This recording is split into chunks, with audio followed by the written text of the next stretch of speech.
In Thunderbolts, we've seen Marvel's latest team of heroes help Bob control the Void. But what would happen if the Sentry was actually their enemy? The Thunderbolts, or the New Avengers, are Bucky Barnes, Yelena Belova, Alexei Shostakov, John Walker, and Ava Starr. Bucky Barnes, or the Winter Soldier, is a super soldier.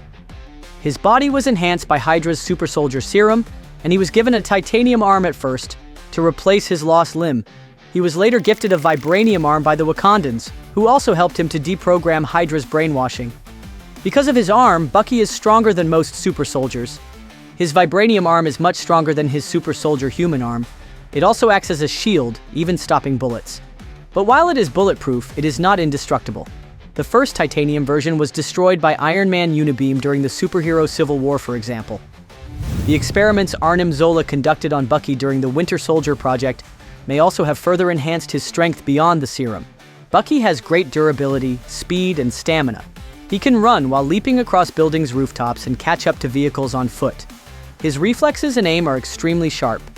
He can catch a knife thrown in the air and hit his target even when it's moving. He has a regenerative healing power.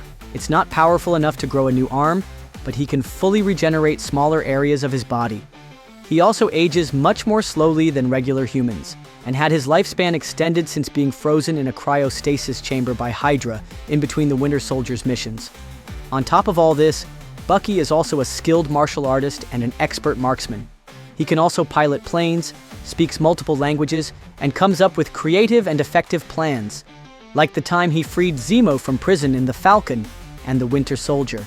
In addition to his strength and strategy, his time undercover in Hydra and espionage missions has honed his muscle memory of not stopping until a mission is complete. Now let's move on to Yelena Belova. She has no superpowers, but can definitely fight those who have. A master spy and assassin trained by the Red Room, Yelena became the greatest child assassin the world has ever known, according to Alexei. She's highly trained in infiltration, often working in deep undercover missions without raising any suspicions. Out of the group, she's probably the most skilled hand-to-hand combatant. She is a master acrobat, incorporating gymnastics and acrobatics into her fighting style. She also has complete mastery of all weapons, from guns and knives to staffs. She can even use regular objects as weapons if necessary. She can pilot helicopters and speaks multiple languages. According to Red Room dossiers, she has undergone psychological conditioning that not only enhances performance in battle, but also resilience to torture and interrogation. Her father, Alexei, despite being a super soldier, can't fight like Yelena. The Red Guardian is the Soviet Union's first and only super soldier. In his prime, his powers were comparable to Steve Rogers and Bucky Barnes's. Today, his skills have been worn down by his age and years in prison. Still, he continues to have super strength, speed, stamina, reflexes, and healing, much like Bucky's case. But unlike the American super soldiers, the Red Guardian was also trained to become a spy for the Soviet Union. Alongside Melina Vostokov, Natasha Romanoff, and Yelena Belova, he successfully completed a huge infiltration mission in the United States. Red Guardian may be aging, but his decades of service also amount to valuable experiences that make him capable of handling anything that comes his way. John Walker, for example, has no spying skills like Alexei and Bucky. The third and final super soldier on the team is also known as U.S. Agent. Walker has a very similar military background as Bucky. He may not have taken the same version of the super soldier serum as him, but Walker's powers are essentially the same as Bucky's. He's also a great military strategist. In comparison, Bucky is stronger than Walker thanks to his bionic vibranium arm and being much more experienced. But Walker shines in areas Bucky doesn't. For instance, he's a self-taught engineer and welder, once forging his own shield. Last but not least, we have Ava Starr. Also known as Ghost, she's the only team member with a specific superpower. Through quantum mutation, Ava became a phaser.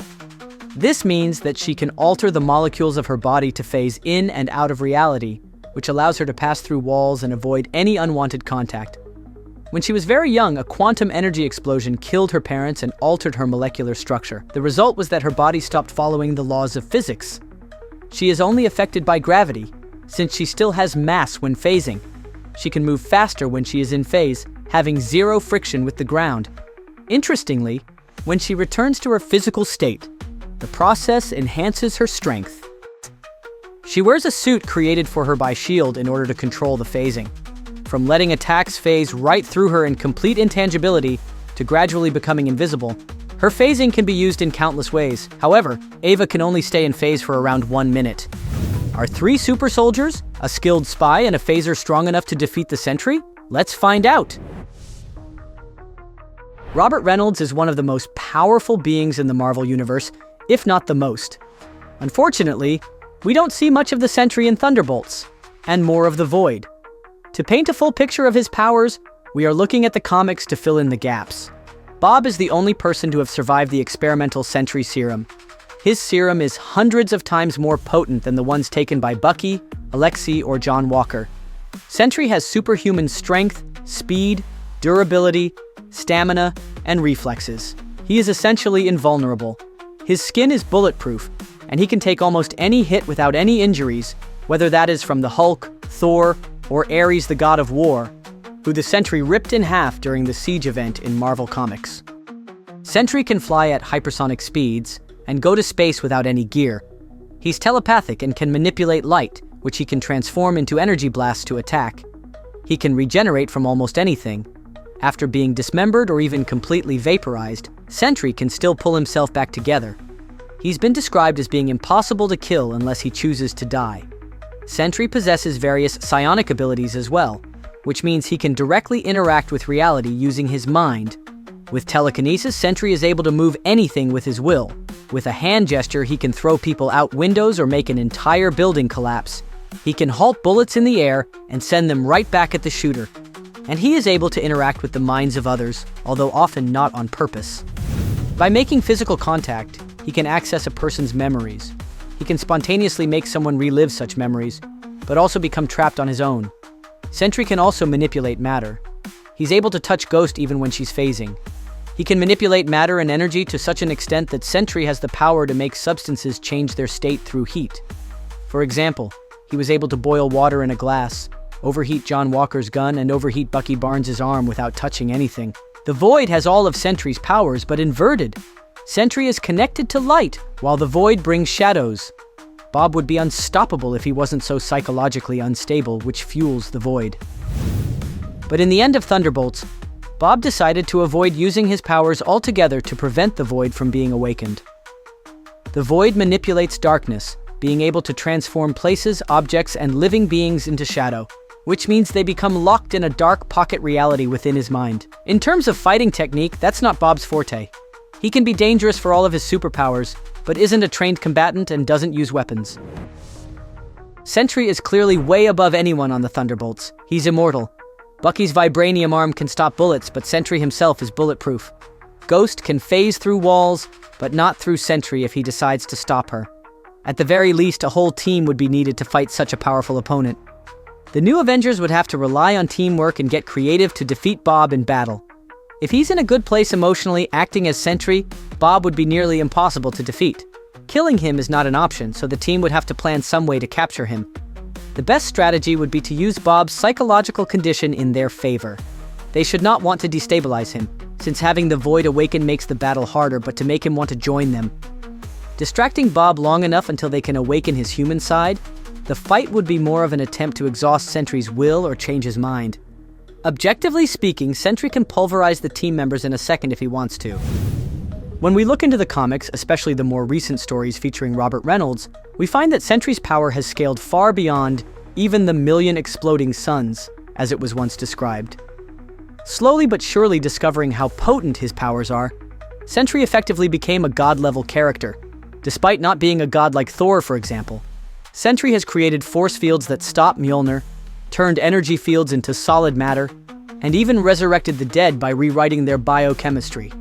When Sentry died in the King in Black event, he was able to resurrect himself from the dead.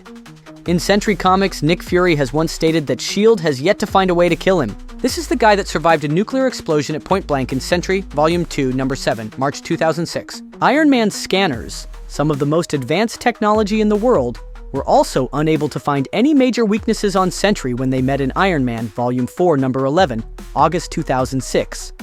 Sentry can go from a great hero to unstoppable psychopath in a matter of seconds, and even his mental instability isn't always a weakness, considering the Void can channel it and remain focused on self-preservation. So, the ways in which the new Avengers could defeat Bob Reynolds are very limited, almost non-existent. Getting so tense in here. Who are you? I'm Bob. Pretty ludicrous coming from the dime store Captain America. I'll have you know I was actually the official Captain America, so... As either Sentry or the Void, if he is actively trying to defeat them as well, they don't stand a chance. One way we would see Sentry defeated is if he essentially chooses to give up the fight and join the other side. In Thunderbolts, we have seen the unlikely happen. It was not kicks and punches or bullets, but a group hug is what ultimately stopped the Void from turning the entire world into shadow. It may seem corny when we look at it from this angle, but the movie's overwhelmingly positive reception proves that fans are up for a story where villains are stopped through the power of friendship, if the story is told right. By acknowledging Bob's struggle and supporting his self-regulation, they neutralize both the Void and Sentry. But if they ever have to stop Bob again, the other way to do it would be through manipulation. From his comics run, we know that the most evil characters are capable of manipulating Bob, much like we've seen Valentina do in Thunderbolts. His mental instability isn't just a character flaw, it's a liability when it strips him from his sense of agency. In the Siege event, for example, his confusion allowed Norman Osborn to manipulate him into attacking Asgard, ultimately leading to his own self-destruction. The Void has also been imprisoned by Doctor Strange, and even expelled by Sentry's own consciousness. So with a little help from a friend like Strange could go a long way. In conclusion, the odds would definitely be stacked against the new Avengers if they ever need to fight Bob again, either as Sentry or the Void. Sentry will always win a fight if he wants to. But if this team plays to their strengths, they can trap him, subdue the Void, and win through convincing Bob to stop. Sentry's powers, drawn from one of the most potent super soldier formulas in Marvel history, make him a god-level threat. He's fast enough to outrun airplanes, strong enough to tear actual gods in half, durable enough to take a nuclear explosion to the face, and so regenerative he can reconstitute his body even if it has been completely destroyed. He can survive any environment, and has control over matter and energy in a way that makes him unstoppable. The new Avengers are certainly capable fighters. Any street-level villain should fear them. But in comparison to Bob, only a flawless strategy could help them. Never only brute force. Who would win? It depends on what winning means in practice. If it's about killing or severely injuring Sentry in combat, that's a nearly impossible task. If it's about containing him, imprisoning him, or any other form of temporary hold, that's a little more likely to work out. However, it's still most likely going to fail unless someone like Doctor Strange, who's a powerful sorcerer, or a reality warper helps them. If it's about manipulating him into doing what the team wants him to, that's something that has happened before in both comics and in the Thunderbolts movie. He has been manipulated by Norman Osborn and by Valentina Allegra de Fontaine, for example. What we don't know is if the new Avengers would be ruthless enough to use such an evil tactic. And ultimately, if it's about convincing him to stop attacking, that's probably the best alternative. In the MCU, the team and Bob are on the same side now. If the Void pops back up, they should be able to connect with him easily now that they are all good friends. The truth is that if Bob wakes up one day and decides to end the world, there are only a handful of characters in the MCU right now that could perhaps stop him on their own. Those would be Watchers, Celestials, or maybe God of Stories Loki. If the team's objective is to prevent the Void's return, to stabilize Sentry rather than eliminate him, then they can win the battle. They would need to fight smarter, not stronger. Even if their success relies on improvisation, like Yelena improvised her way around the shame rooms created by the Void, it's all about having sensibility instead of throwing punches. Sure, in terms of probability, Sentry has a huge advantage. In most cases, he would make his friends vanish and win this battle. However, what winning means is truly relative. If we consider that what Bob wants the most is true connection with other people, letting his dark side kill his friends is not really winning. Coming from such a tragic background, dealing with addiction and abandonment, Bob would ultimately lose what he wants the most if he kills the new Avengers. In the end, Sentry's greatest enemy will never be someone like Bucky, Yelena, or any other member of the newly formed gang of anti-heroes. His greatest enemy is himself. For now, we have to wait and see if the team will ever need to stop Sentry or the Void again. If they fight again, how do you think the battle is going to go? Let us know your thoughts in the comments below and remember to subscribe. Until next time, thanks for watching CBR. Let's talk facts. The Avengers are not coming.